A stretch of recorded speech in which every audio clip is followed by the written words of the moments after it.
Hi everyone, it's me Bunny and you guys are watching and learning for life. Well, it is the part 4 of chapter photosynthesis of class 10th ICSE biology. Right? तो आज की video में start करने से पहले this is a chart of things जो हमारी रह गई हैं इन सिलेबस येट. बाकी इनके अलावा जो टॉपिक्स हैं we have covered those topics very nicely in the previous 3 lectures. ठीक है, तो सबसे पहली चीज जो हमारी रहती है let us have a look कि अगर हमें पता होगा कि क्या क्या रहता है we will be able to do it more nicely, more conceptually. ठीक है, सबसे पहले हमारी रहती है अडैप्टेशंस कि क्या क्या अडैप्टेशंस हैं एक प्लांट की टू परफॉर्म फोटोसिंथेसिस. नंबर 2 आएगा कि जो फोटोसिंथेसिस के जो एंड रिजल्ट्स के प्रोडक्ट के जो प्रोडक्ट बने उसका एंड रिजल्ट क्या हुआ.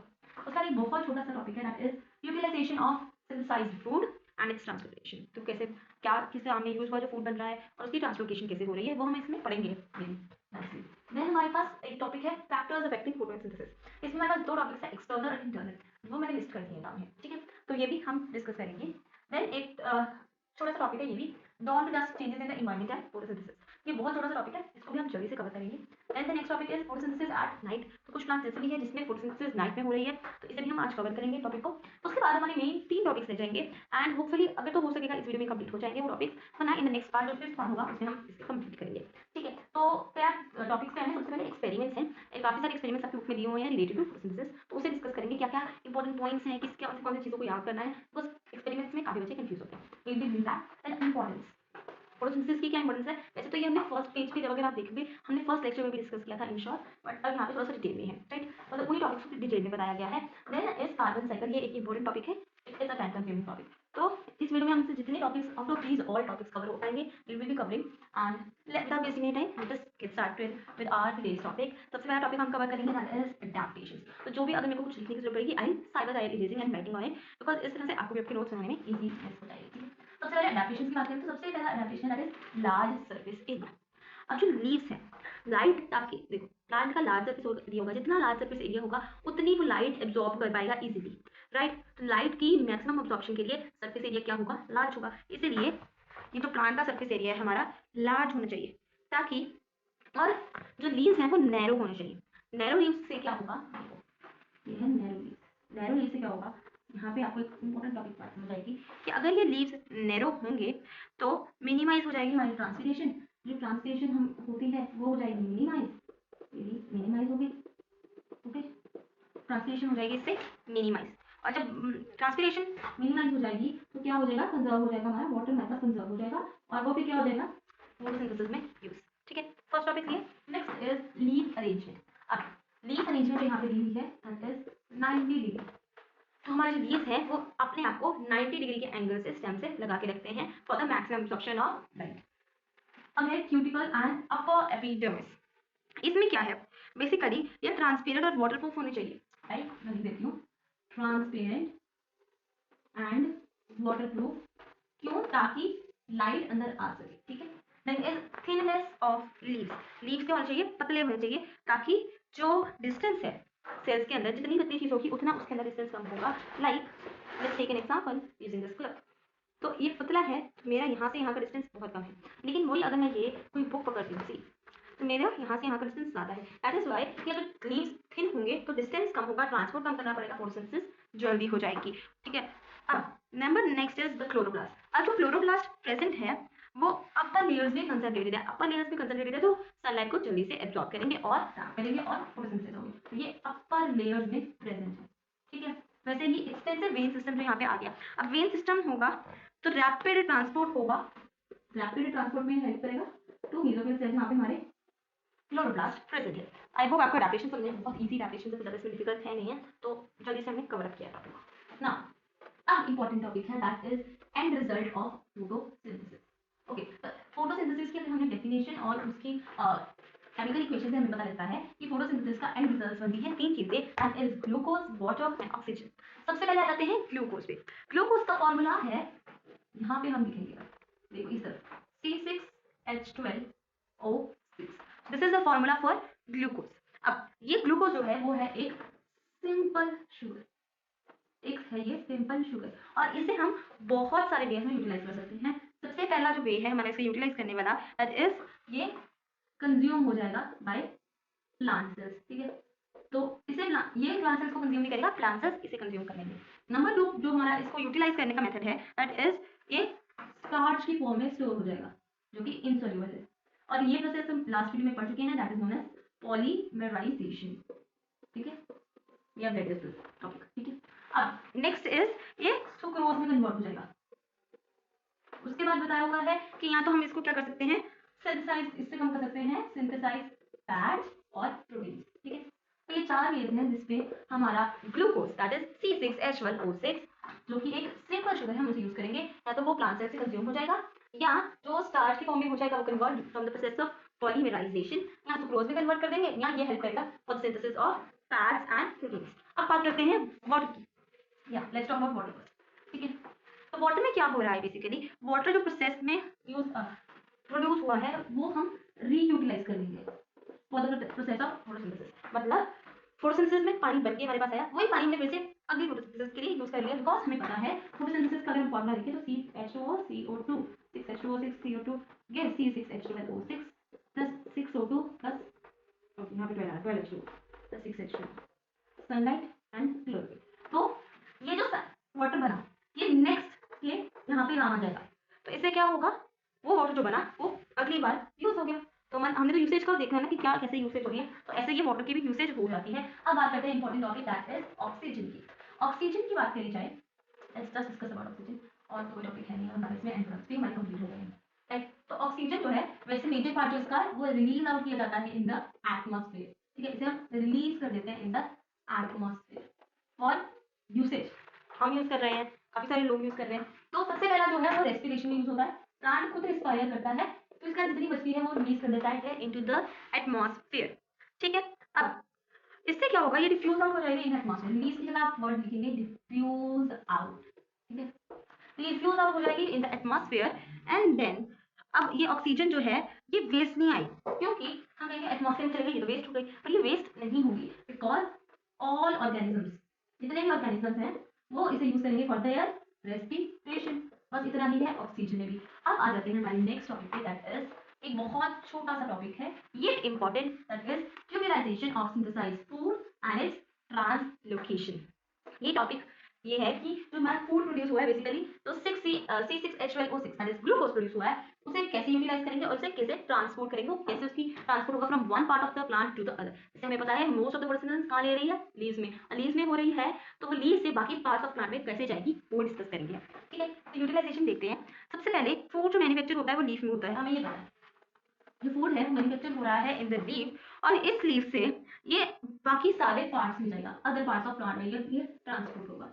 ठीक है, अब इस अदर पार्ट्स ऑफ प्लांट में ट्रांसपोर्ट होने के लिए हम क्या करेंगे, ग्लूकोज को फॉर्म करेंगे।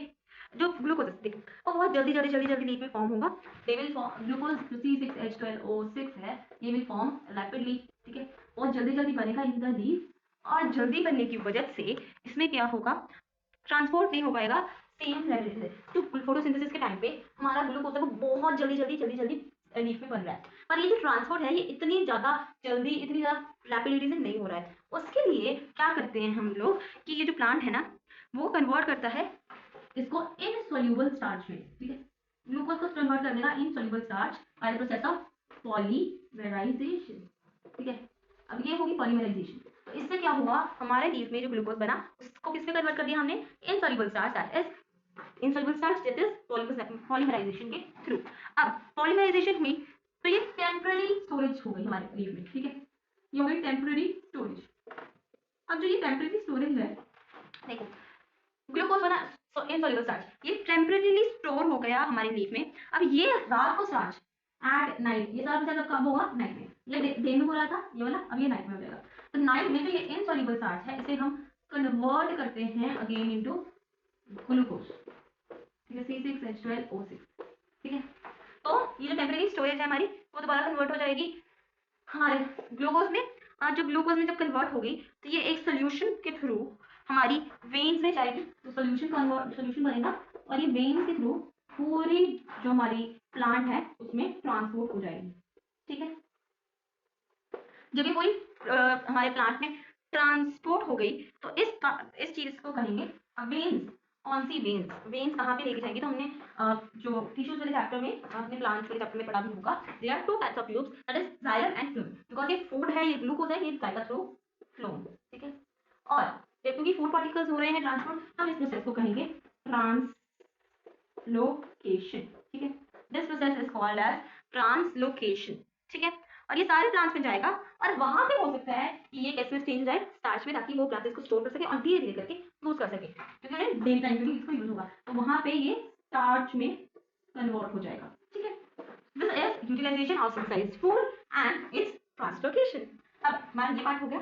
Now we are left with very less topics. हमारा फैक्टर्स रह गए dust and on, photosynthesis, experiments, importance and carbon cycle. हम इस वीडियो में जितना हो सकेगा उतना डिस्कस करेंगे। होपफुली कम से कम आज हम यहाँ तक फैक्टर्स इफेक्टिव फोटोसिंथेसिस सारे क्लियर करके जाएंगे आज की वीडियो में, क्योंकि फैक्टर्स जो ये हैं ये बहुत ज्यादा इंपॉर्टेंट है टॉपिक, और इसमें से ऑलमोस्ट एवरी टाइम पेपर में कोई ना कोई एक क्वेश्चन आता ही आता है, तो जहां से आपके नंबर मार्क्स सिक्योर हो सकते हैं वहां से आपको सिक्योर करने चाहिए, राइट। अब एक्सटर्नल फैक्टर्स की बात करेंगे, तो यहाँ पे मैंने 4 फैक्टर्स लिखे हैं, जिसमें से 2 जो फैक्टर्स हैं लाइट इंटेंसिटी और क्लोरोफिल, ये रिलेटेड है, दोनों एक दूसरे की हेल्प से चलेंगे। और देन वाटर एंड टेम्परेचर। सबसे पहले वाटर और टेम्परेचर समझ लेते हैं, देन हम related topic that is light and that is carbon dioxide हम समझेंगे। सबसे पहले वाटर की बात आई जाए, यस वाटर की बात करते हैं, तो वाटर जो है, वाटर से पहले हमें टेम्परेचर की बात करनी चाहिए, बिकॉज टर्न में चलेंगे तो बेटर रहेगा। टेम्परेचर, एक प्लांट को फोटोसिंथेसिस करने के लिए एक ऑप्टिमम टेम्परेचर की जरूरत है, that is almost 45 degree Celsius, ठीक है। तो मैंने आपको बता दिया ऑप्टिमम टेम्परेचर क्या है, 45 डिग्री सेल्सियस। और क्योंकि वी आर आईसीएसई स्टूडेंट्स, हमें एक एक लाइन बहुत ही ध्यान से पढ़नी है, क्योंकि एक एक लाइन में से क्वेश्चन बनता है, तो very important thing it is to read each and every line very very carefully. अब टेम्परेचर की बात हो रही है जब हमारी, तो टेम्परेचर जब बढ़ेगा तो हमारा जो टेम्परेचर है वो क्या हो रहा है, राइज कर रहा है। तो टेम्परेचर बढ़ेगा तो फोटोसिंथेसिस का रेट क्या हो जाएगा, जो फोटोसिंथेसिस है वो क्या हो जाएगी, इंक्रीज हो जाएगी, राइज हो जाएगा, मतलब टेम्परेचर राइज फोटोसिंथेसिस राइज, पर ऐसा एक पर्टिकुलर ऑप्टिमम टाइम तक ही होता है, ठीक है।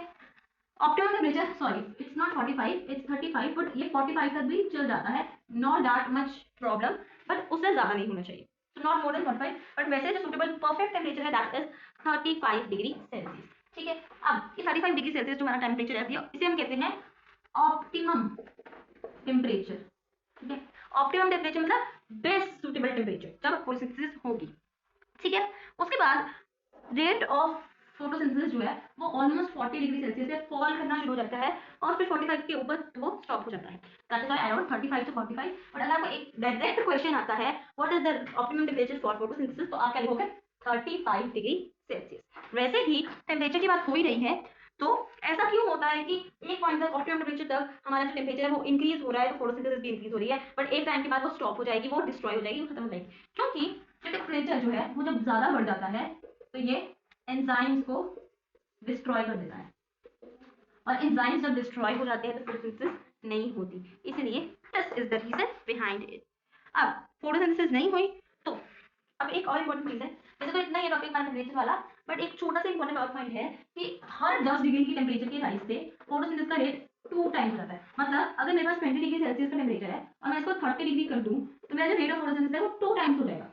अगर मेरे पास 30 डिग्री सेल्सियस है तो उसको 40 डिग्री सेल्सियस कर दूं, तो फिर मेरा टेम्परेचर 2 टाइम्स हो जाएगा, ठीक है। हर 10 डिग्री के साथ टेम्परेचर 2 टाइम्स जाता है। पर देखो ये एक अलग केस है, ये एक अलग केस है, पर इसको मैं अगर ज्वाइंट केस बना दूं, पहले मैंने 20 से 30 किया 2 टाइम्स बढ़ा, 30 से 40 किया 2 टाइम्स और बढ़ा, कितने टाइम्स बढ़ गया, टोटल 4 टाइम्स, ठीक है। तो this is the basic concept of temperature. अब बात करते हैं वाटर कंटेंट के बारे में कि कैसे वाटर अफेक्ट करता है हमारे फोटोसिंथेसिस के टॉपिक को, ठीक है। तो वाटर, हमें पता है कि वाटर जो है वो बहुत इंपॉर्टेंट रोल प्ले करता है for the process of photosynthesis. Water के बिना फोटोसिंथेसिस नहीं होगी, वरना क्योंकि यहाँ पे ग्लूकोज की फॉर्मेशन नहीं होगी। तो जब स्कार्सिटी ऑफ वाटर होती है, मतलब स्कार्सिटी मतलब डेफिशिएंसी कम होना, वाटर का प्रेजेंस नहीं होना, ये होता है रीजन इसका due to less absorption from roots, scarcity occur करती है, ठीक है। अब जब स्कार्सिटी होगी वाटर की तो हमारा रेट ऑफ फोटोसिंथेसिस जो है वो फॉल कर जाएगा, ठीक है। मतलब वाटर बहुत ज्यादा इंपॉर्टेंट पॉइंट, बहुत ज्यादा इंपॉर्टेंट रोल प्ले कर रहा है फॉर द फोटोसिंथेसिस, ठीक है। अब जब वाटर की स्कार्सिटी हुई तो या तो इसकी 2 रीजन है, एक मैंने आपको भी बताया एब्जॉर्प्शन फ्रॉम रूट्स, यहाँ इसका एक और रीजन है एक्सेस वाटर लॉस। अब ये वाटर लॉस कैसे होता है, वाटर लॉस होता है हमने प्रोसेस मैंने आपको नाम बताया दैट इज ट्रांसपीरेशन। तो excess water loss due to transpiration से भी हमारी स्कार्सिटी ऑफ वाटर हो जाती है प्लांट्स में। अब जब प्लांट्स में स्कार्सिटी ऑफ वाटर हुई तो रेट ऑफ फोटोसिंथेसिस क्या हो गया, डाउन चला गया। जब रेट ऑफ फोटोसिंथेसिस डाउन चला गया तो कैसे डाउन चला गया, रीजन क्योंकि अगर वाटर कम होगा तो डिफ्यूजन, कार्बन डाइऑक्साइड की डिफ्यूजन कम हो जाएगी, जिससे फिर से जो हमारा रेट ऑफ फोटोसिंथेसिस है वो क्या हो जाएगा, कम। मतलब एक बात है कि जो 100% में से जो ये 100% वाटर हमने एब्जॉर्ब किया, इसमें से 99% वाटर कंस्पिरेशन में जाता है, ओनली 1% वाटर ऐसा है जो कि फोटोसिंथेसिस में यूज होता है, ठीक है। तो वाटर की अगर क्वांटिटी कम होगी तो फोटोसिंथेसिस पे बहुत ज्यादा वाला इफेक्ट पड़ेगा, and is about the water content. अब बात करेंगे हमारा correlated topic, that is light intensity and carbon dioxide. ये जो लाइट इंटेंसिटी और कार्बन डाइऑक्साइड वाला टॉपिक है, ये एक इंपॉर्टेंट टॉपिक है, इसमें से काफी सारे क्वेश्चंस आने के चांसेस हैं पेपर में, तो प्लीज पे अटेंशन, ठीक है। तो मैं लिख रही हूँ लाइट और कार्बन डाइऑक्साइड, बहुत ज्यादा इंटर रिलेटेड टॉपिक है, तो अटेंशन भी पे करेंगे तो पढ़ेंगे तो अच्छे से आपको समझ आ जाएगा टॉपिक कि कैसे क्या क्या करना है। अब क्या करना है, जैसे मैंने बताया एक रिलेटेड टॉपिक है, तो अगर हमें CO2 समझना है तो हमें लाइट समझना पड़ेगा, अगर हमें लाइट समझना है तो CO2 समझना पड़ेगा, they both are related topics, right. So इसको कैसे करेंगे, it is a very simple trick that I use, मैं आपको बताती हूँ। तो रेट ऑफ फोटोसिंथेसिस इंक्रीज होगी अगर लाइट इंक्रीज होगी, रेट ऑफ फोटोसिंथेसिस इंक्रीज होगी अगर कार्बन डाइऑक्साइड इंक्रीज होगी, पर दोनों चीजें एक पर्टिकुलर पॉइंट तक है, जैसे वाटर में थी, जैसे हमारे टेम्परेचर में थी, तो एक पर्टिकुलर पॉइंट तक फोटोसिंथेसिस बढ़ेगी, एक पर्टिकुलर पॉइंट तक हमारा फोटोसिंथेसिस, लाइट बढ़ेगी तो बढ़ेगी, कार्बन डाइऑक्साइड बढ़ेगी तो बढ़ेगी, पर एक पॉइंट ऐसा आएगा जहाँ पे जाके वो स्टॉप हो जाएगी। यही प्रोसेस हम इसी में लगाएंगे। अब जैसे देखो फोटोसिंथेसिस को इंक्रीज करना है, तो लाइट इंटेंसिटी को हमने थोड़ा सा इंक्रीज किया, understand through a graph, light intensity increase की तो फोटोसिंथेसिस यहाँ तक बढ़ेगी, ठीक है।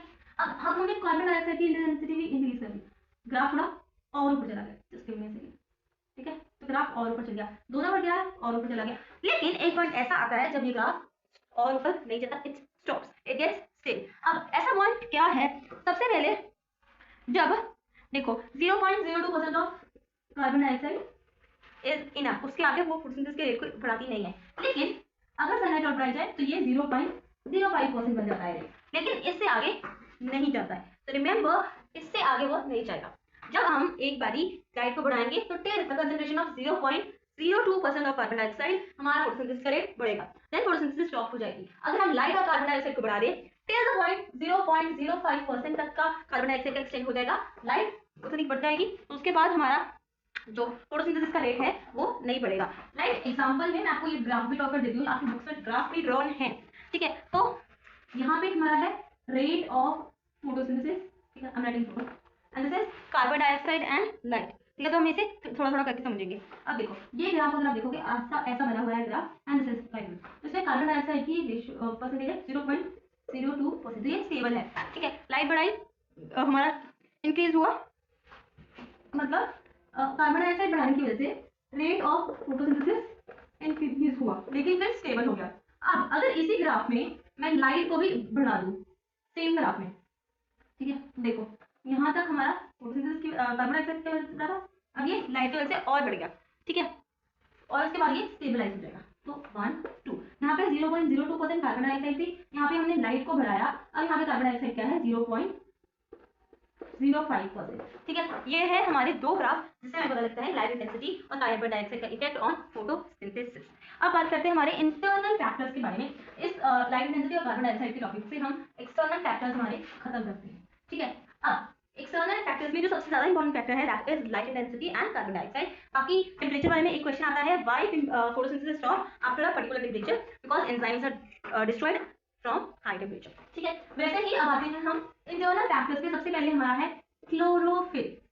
अब क्लोरोफिल इंक्रीज होगी, फोटोसिंथेसिस भी इंक्रीज होगी, ये हमें पता है। तो chlorophyll increases are photosynthesis increases, लेकिन क्लोरोफिल डिक्रीज होगी। डिक्रीज कैसे होगी, क्लोरोफिल डिक्रीज होने का यस, ठीक है, क्लोरोफिल डिक्रीज होगी। डिक्रीज कैसे होगी, जब जो हमारे प्लांट्स है उसमें डेफिशिएंसीज होंगी तो क्लोरोफिल नहीं होगी, फॉर्मेशन नहीं होगी क्लोरोफिल की, जिसकी वजह से हमारा जो सोलर लाइट है, सोलर एनर्जी है, वो ट्रैप नहीं हो पाएगी एनर्जी, इसकी वजह से जो हमारी फोटोसिंथेसिस है वो ड्रॉप कर जाएगी, ठीक है। आई होप ये पॉइंट क्लियर है। अब बात करते हैं प्रोटोप्लाज्म कैसे डिपेंड करता है। प्रोटोप्लाज्म अगर आपको पता है, protoplasm living matter of cell है, ठीक है। तो सेकंड पॉइंट इज प्रोटोप्लाज्म, ठीक है। तो this is living matter, living content present inside the cell. अब प्रोटोप्लाज्म कैसे हेल्प करेगा, जब प्रोटोप्लाज्म डिहाइड्रेट हो जाएगा, डिहाइड्रेशन, जब प्रोटोप्लाज्म डिहाइड्रेट हो जाएगा तो जो रेट ऑफ फोटोसिंथेसिस है वो क्या हो जाएगी, डिक्रीज, ठीक है, बिकॉज वाटर इंपॉर्टेंट है, प्रोटोप्लाज्म डिहाइड्रेट हो गया तो रेट ऑफ फोटोसिंथेसिस क्या होगी, डिक्रीज होगी।